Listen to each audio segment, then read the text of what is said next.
వేసవి వేడిపై దాడి, చల్లటి రిఫ్రెషింగ్ స్టాప్ తో హాయి.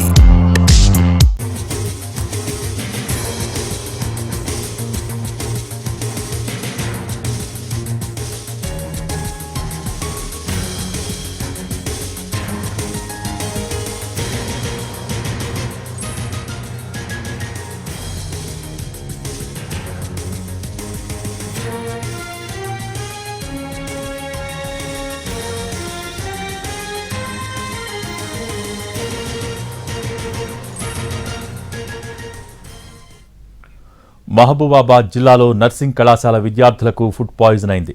17 మంది మొలకలు తిని తీవ్ర అస్వస్థతకు గురయ్యారు. కడుపు నొప్పితో బాధపడుతున్న వారిని చికిత్స కోసం జిల్లా ప్రభుత్వ ఆసుపత్రికి తరలించారు. ప్రస్తుతం వారి ఆరోగ్య పరిస్థితి నిలకడగా ఉందన్నారు వైద్యులు.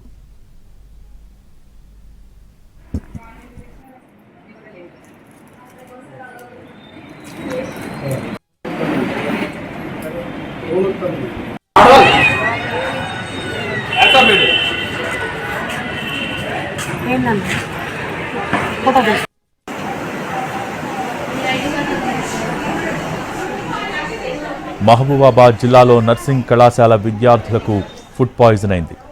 17 మంది మొలకలు తిని తీవ్ర అస్వస్థతకు గురయ్యారు.